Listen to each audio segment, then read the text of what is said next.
पश्चिमी एशिया में America, Iran और यमन के हूती विद्रोहियों के बीच लगातार तनाव बढ़ रहा है। जहां एक ओर अमेरिका हूती विद्रोहियों पर बम बरसा रहा है, तो वहीं दूसरी ओर हूती विद्रोही भी हमले का न सिर्फ सामना कर रहे हैं बल्कि उनका जवाब भी दे रहे हैं।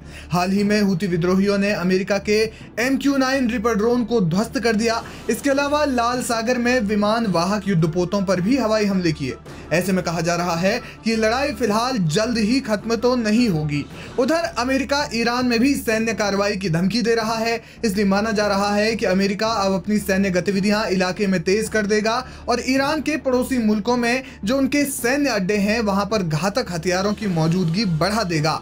लेकिन जानकार मानते हैं कि ईरान के लिए अपने दुश्मन से लड़ने और उन पर निर्णायक हमला करने का एक सुनहरा मौका साबित हो सकता है। ऐसा इसलिए क्योंकि मिडिल ईस्ट या पश्चिम एशिया में अमेरिका के कई मिलिट्री बेस हैं जो ईरान के हमसाया मुल्कों यानी पड़ोसी देशों में है। अगर अमेरिका ईरान के खिलाफ जंग छेड़ता है तो ऐसे हालातों में ईरान सबसे पहले इन्हीं सैन्य ठिकानों पर हमला कर सकता है। इनमें से कुछ तो ऐसे बेस हैं जो ईरान की राजधानी तेहरान से महज 1000 किलोमीटर से भी कम दूरी पर हैं। इनमें से सबसे नजदीकी मिलिट्री बेस इराक में है जिसका नाम असद है और ये बेस तेहरान से महज 500 किलोमीटर की दूरी पर है। इसके अलावा ईरान का दूसरा टारगेट कुवैत में आरिफजान मिलिट्री बेस हो सकता है जो तेहरान से तकरीबन 750 किलोमीटर की दूरी पर है। इनमें से अमेरिका का एक बेस बहरीन में भी है जो एक नेवल बेस है और तेहरान से ये बेस महज 1000 किलोमीटर की दूरी पर है। इसके अलावा तुर्की में भी अमेरिका का एक मिलिट्री बेस है। अगर जंग के हालात बनते हैं तो ईरान इन बेसों पर एक बड़े हमले को अंजाम दे सकता है। हाल ही में ईरान की इस्लामिक रेवोल्यूशनरी गार्ड कॉर्प्स यानी पासदाराने इस्लाम के commander in chief general Hussain सलामी ने अमेरिकी मिलिट्री बेसों को लेकर अमेरिका पर निशाना साधते हुए कहा था कि जिनके घर शीशे के होते हैं उन्हें दूसरों के घरों पर पत्थर नहीं मारने चाहिए। उनके इस बयान का मतलब ये निकाला गया कि अगर अमेरिका ईरान पर हमला करता है तो जवाब में ईरानी फौज सबसे पहले इन्हीं बेसों पर हमला कर सकती है। कहा जा रहा है कि इन मिलिट्री बेसों पर अमेरिका ने पानी की तरह पैसा बहाया है और अड्डों पर जरूरी चीजों के आपूर्ति के लिए अमेरिका भारी भरकम खर्च भी करता है। ईरान अमेरिका पर सीधा हमला नहीं कर सकता। इसके दो कारण हैं। एक तो दोनों मुल्कों के बीच एक लंबी दूरी है और दूसरा कारण ये कि अगर सीधा हमला हुआ तो ये एक खुली जंग हो जाएगी जो जाहिर तौर पर एक खतरनाक युद्ध होगा। इसलिए माना जा रहा है कि ईरान इन बेसों पर हमला करके अमेरिका को एक बड़ा नुकसान पहुंचा सकता है। जानकार मानते हैं कि इससे मिडिल ईस्ट में अमेरिकी गतिविधियां कम हो सकती हैं। ईरानी फौज के chief of staff major general Mohammad Bagheri ने अमेरिका पर कड़ा रुख अपनाते हुए कहा भी था कि ईरान की जवाबी कार्रवाई तेज, विनाशकारी और बेहद खतरनाक होगी। उन्होंने कहा कि जिस वक्त इस्लामी क्रांति के नेता अयातुल्लाह सैयद अली खामेनेई का आदेश जारी होगा उसी वक्त हमारी ताकत की बाढ़ दुश्मन पर कम से कम समय में बरसेगी। उन्होंने कहा कि हम जंग नहीं चाहते लेकिन हम किसी भी प्रकार की जबरदस्ती या धमकी को स्वीकार कतई नहीं करेंगे।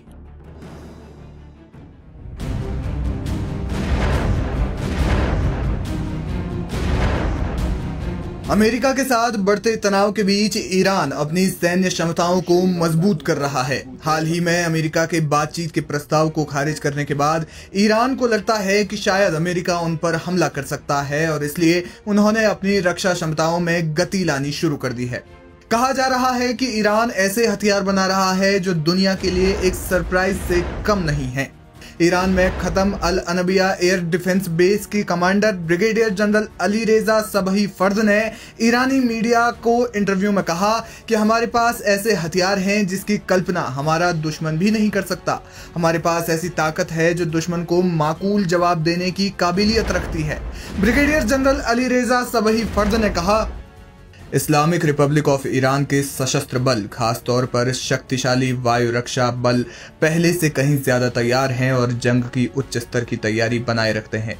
हम किसी भी खतरे का मुकाबला करने के लिए सभी क्षेत्रों में 100% तैयार हैं। हमारे दुश्मन की गलतफहमियों का सशस्त्र बलों और वायु रक्षा बल द्वारा निर्णायक जवाब दिया जाएगा। इस्लामिक रिपब्लिक ऑफ ईरान किसी भी खतरे का मुकाबला करने के लिए हर तरह से तैयार है और दुश्मनों की कोई भी कार्रवाई उन पर ही भारी पड़ेगी।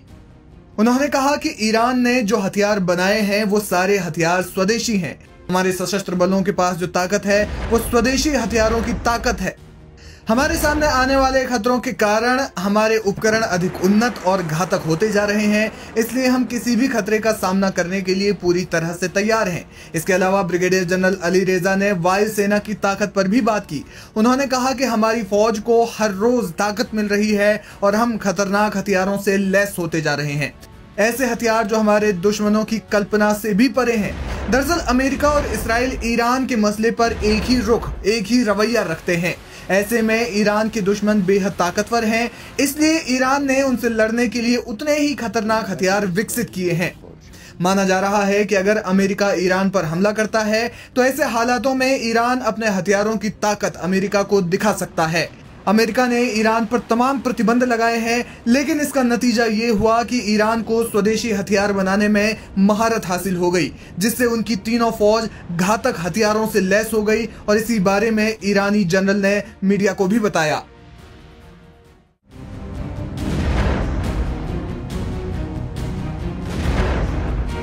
ईरान और अमेरिका के बीच भारी तनाव चल रहा है, जिसके कारण दोनों देशों के रिश्ते और ज्यादा खराब हो गए हैं। अमेरिका का रवैया देखकर तो ऐसा लग रहा है जैसे वो ईरान के खिलाफ जंग का बिगुल बस बजाने ही वाला है। लेकिन इसी बीच ये सारा विवाद तेज हुआ परमाणु मसले पर बातचीत को लेकर। अमेरिकी सदर डोनाल्ड ट्रंप ने ईरान के supreme leader Ayatollah Ali Khamenei को परमाणु मसले पर बातचीत के लिए एक धमकी भरा पत्र भेजा, जिसे ईरान ने ठुकरा दिया। लेकिन इसी बीच एक बड़ी खबर सामने आई है। खबर ये कि ईरान परमाणु हथियारों पर अपना फतवा बदल सकता है। जी हाँ, दरअसल साल 2003 में ईरान के supreme leader Ayatollah Ali Khamenei ने परमाणु हथियारों पर एक फतवा जारी किया, जिसमें उन्होंने इस्लाम में परमाणु हथियारों को हराम बताया था। 20 मार्च 2003 को सुप्रीम लीडर खामेनेई ने एक बयान में कहा था, हमें परमाणु बम नहीं चाहिए, हम रासायनिक हथियार रखने के भी खिलाफ हैं, ये बातें हमारे सिद्धांतों से मेल नहीं खाती। ये भाषण खामेनेई ने इराक पर अमेरिकी हमले के एक दिन बाद दिया। इसके बाद ईरान ने अपने दुश्मनों के आगे एक लकीर खींच दी कि ईरान किसी भी हाल में परमाणु हथियार नहीं बनाएगा। हालांकि ईरान के विरोधी कहते हैं कि ये फतवा मुस्तकिल यानी स्थायी नहीं है। और अब सवाल उठ रहे हैं कि क्या सुप्रीम लीडर खामेनेई परमाणु हथियारों पर फतवे में बदलाव करेंगे। ऐसा इसलिए क्योंकि ईरान के पूर्व मंत्री अताउल्लाह मुहाजिरानी ने एक बयान में इसके संकेत दिए हैं। उन्होंने कहा कि सुप्रीम लीडर इस फतवे में बदलाव कर सकते हैं। उन्होंने इसके कई कारण बताए।